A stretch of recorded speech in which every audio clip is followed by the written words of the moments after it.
Hey, Super Cruisers, it's Frank and Kevin from Cruising with Wheels. Welcome to another Q&A.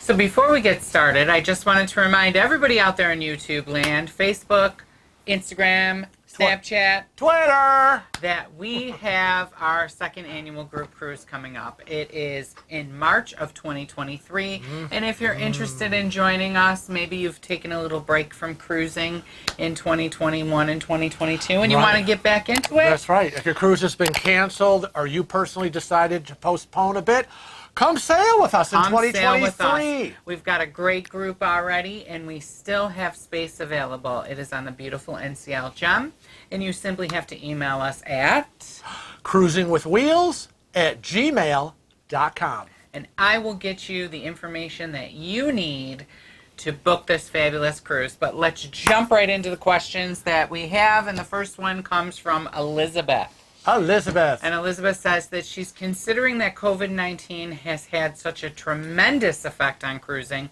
Why haven't you done more videos on the subject? Okay.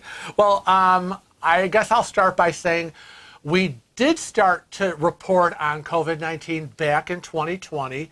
We had just come off of our first Cruising with Wheels group cruise at the end of January of 2020, and then boom, all hell broke loose in February.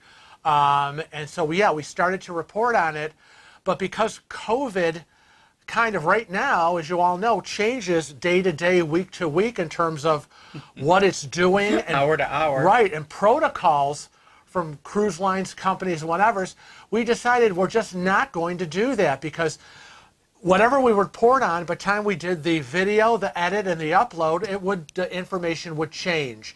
And we don't want to confuse people. And I also want to say one other thing. We don't want to be ambulance chasers. Okay? And I don't want to do clickbait. No. And I know a lot of YouTube channels are doing a lot of this, horror on the open seas as cruise ship passengers, with COVID, blah, blah, blah. And of course, click, click, click, and it's like... We just figured that the YouTube is already flooded with that. Enough already. Flooded with that, and we don't want to perpetuate that. Right. So we made a conscious decision not to. You watch the current news, and you contact your cruise line directly. Right. Don't rely on second, third-hand information on social media. Our next question comes from Gary, and that reminds me of... Who's Gary?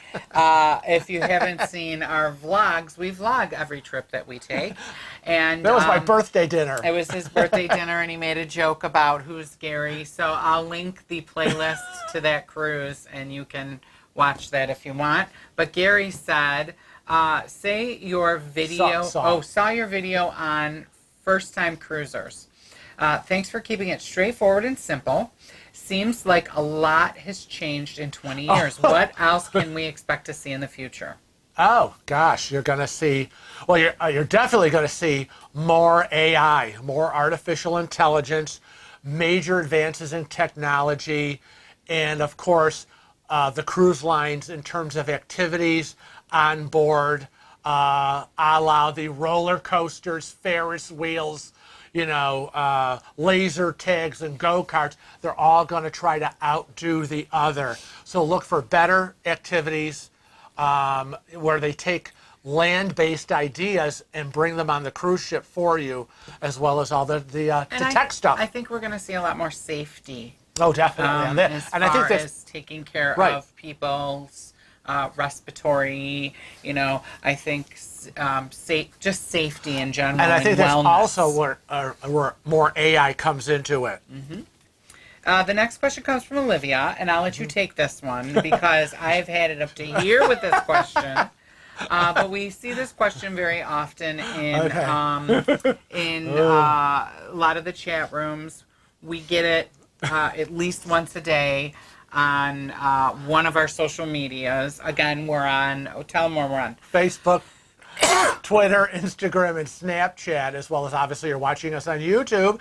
And of course, when I'm looking over at his desk and he's reading something and I see the face, the hand palm to the forehead, I'm thinking, oh God, please let it not be another question on this issue. But Olivia says, I can't live without my own coffee in the morning. Can I bring my mini Keurig machine on board with me? 1, 2, 3. No! You cannot bring your mini Keurig machine on board with you. Stop asking. You can't do it. Gosh. A Keurig machine, a Keurig, a coffee maker, or whatever, if you plug it in and it heats up, it's a heat appliance. Right.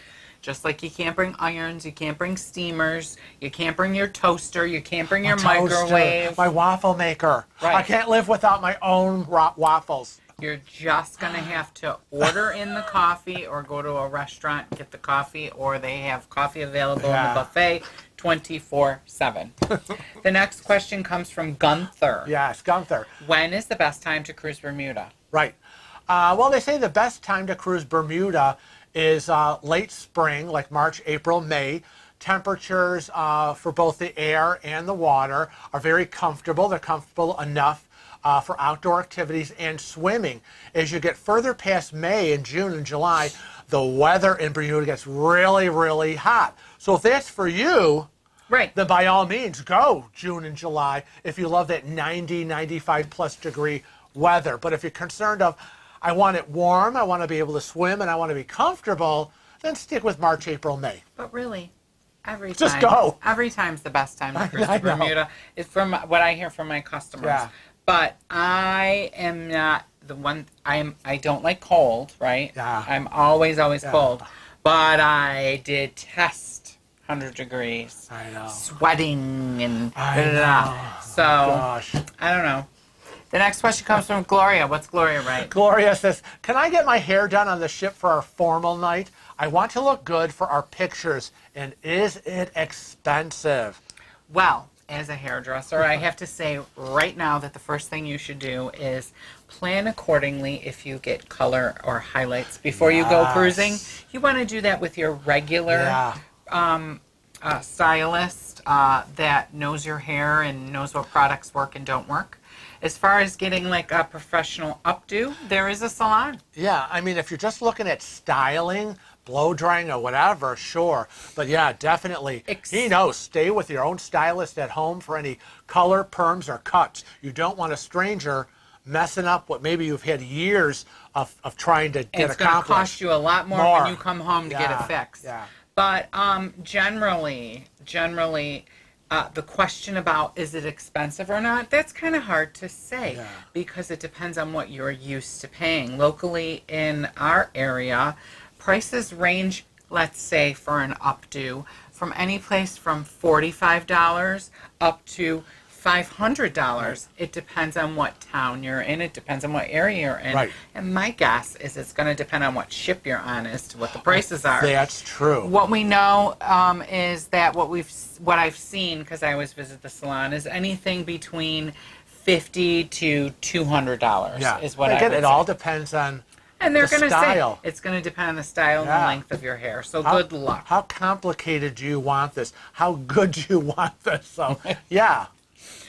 Clarissa writes in and she said, will my cell phone work at sea in the middle of the ocean? Now, we get this question often, and I know we've probably talked about it on previous Q&As, but we do not sit down and go through the previous 44 Q&As to see whether we answered it. And we feel it's a question like this that comes up often, and it is a common question. We will repeat it. So, yeah, we took the question from her, and the answer is? The answer would be it would depend on your carrier. There's multiple depends on, okay? Yeah. So it's going to depend on your carrier. It's going to depend on your cell phone. It's going to depend on the ship you're sailing. Because some of the ships have newer cell towers, and some of them have older cell towers. So you want to follow the steps. Before you leave, you want to make sure that you contact your carrier and see that your phone will be able to work while you are on the ocean. Right. Okay? Secondly, you want to make sure that you have a plan that will afford you not coming home and having a huge bill. Right. Thirdly, you want to make sure that your ship is a newer ship if you plan on using your phone heavily, right, to make phone calls. And then fifth, I would say, plan your cell phone time accordingly. So when I say that, we do not use our cell phones on the ship to call anybody, not even each other. We wait until we get into port, and we've always checked ahead of time to make sure that we're not going to get slammed with a big bill using it in a port that they might charge us more. So you book the cruise, you know the port you're going to, you know, research and plan ahead. So when we get off the boat, then we make our calls. It's like our first port stop. We always call home to check in to make sure Mom is okay, say hi to my sister, and then she usually says, thanks for calling, have a great cruise, see you when you get home. And we're like, yeah, that's nice, bye. So Melanie wrote in and she says, I'm a huge Love Boat fan. What is a purser? And what does he or she do? And where can I find them? So on Love Boat, it was Purser Smith. A gopher. It was gopher. Yeah, it was gopher on the Love Boat. Gopher was the purser. But basically, the purser on a cruise ship handles all the financial matters. It's money, so think of purse. Right, purser. Right. The chief purser oversees a staff that manages money and all the financial accounts and a lot of the guest services. And that's where you will probably find the purser is at guest services. Right. Because that's where it all goes down. And generally, they don't use that term anymore. Right. So don't go up to the service, the customer service, and say, is Gopher here? So Marnie had an interesting question. She says that she's always hot. Does the ship have air conditioning, and is it good? Can I also bring my fan? Well, generally speaking, we have to say from all our years of experience, the ship's cabin air conditioning is generally good. Now, you learn how to use it, and that's where your cabin steward comes in, because every cabin is going to have its own air conditioning thermostat system, too. Generally, they have their own So air conditioning. you need to learn how to use that thermostat. We were on one cruise, and we were screwing it up, and we were like, why is it so hot in here? And, of course, cabin steward, he's like, this is how you do it. Don't hit this, and then adjust. It's like, oh, my God. And here we are cruisers, and we're like, we couldn't even get past the thermostat issue now, that year. Some of the new ships, your heating and air conditioning does not work once you leave. Right, it all shuts down. Because they know when you're inside. Yes, when the lights go off, and usually your card goes in a slot. You can't say when the lights go off because, when you're sleeping there. But again, if you're leaving your cabin, usually the card comes out of the slot, and that usually deactivates everything. Now, in terms of the fan, several cruise lines do allow you to bring mini fans. And I know some cruise lines, the people I've talked to, have said that the cabin steward was able to actually get them a fan that was already on board. They just ask, and again, your cabin steward should be your best friend. Now, Wendy said, why do so many cruisers rave about the free ice cream machines? Is it really that good? Usually free means it's probably crap. And again, it's the standard answer. It depends on the cruise line of what type of ice cream is free. And it depends on your likes and dislikes. Of course. Now, is it ice cream in the machines, free? Is it ice cream that is served out of the big buckets, like real ice cream, like at Carvel's ice cream, that's free? I'm not sure. She's asking specifically about the machines. But I want to say there are different types of free ice creams across the cruise lines. In terms of those machines, Kevin loves it. They usually will have a chocolate, a vanilla, and a swirl, and usually, like on Carnival and on NCL, they'll have like a strawberry or a raspberry frozen yogurt that's in there. And it's more of like what you would typically get custard, okay? Because it's an ice milk. I've tasted it, and I'm like, this isn't ice cream. This is just ice milk. Why do you love this? So Kevin loves it. I hate it. But most cruise lines, you can go in the buffet area and get free scooped ice cream, real ice cream. Real ice cream. And they usually have like 5 different varieties. Right. I know NCL And they does may that. have, usually have a little section for toppings. Carnival, I've never seen it on Carnival, but it may be on some of their newer ships. But let's get to Janice. Last question is from Janice. What are my legal rights and compensations if I am injured by a crew member, another passenger, or I just trip and fall and somehow hurt myself?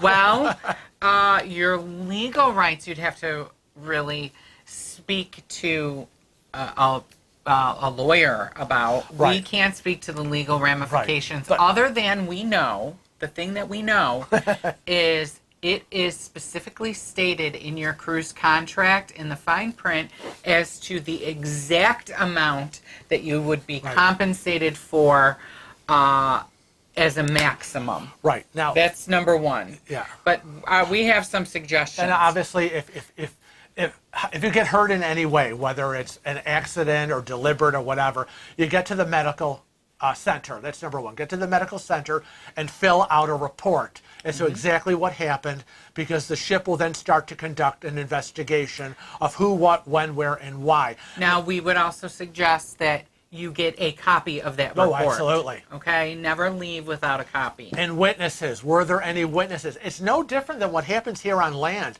If an accident happens or an assault happens, you get all the information, you fill out a report, you get witnesses, who saw what. And we know in this country and in this world, anyone can sue anyone or any entity, right? You can bring a lawsuit. Will you win? Will you get your medical costs reimbursed? Any kind of compensation? Again, that's up to the lawyers and the fine print in your contract and all sorts of things. But I would just say from the get-go, when it happens, do your due diligence, just like you would do here at home. Document, document, That's document. Right. So there you go. There's another exciting Q&A. We hope you've enjoyed it. We want to thank you for joining us. And remember, don't just watch our videos. Be a regular Cruising with Wheels family member and click that subscribe button. It is free. Don't be a ding-a-ling. Click the little bell next to it and you'll get notifications of when our videos go live. We are also on... Again, we're on Facebook, Twitter, Instagram, and Snapchat. But until next time, we want to remind you all to... Travel safe. And cruise often.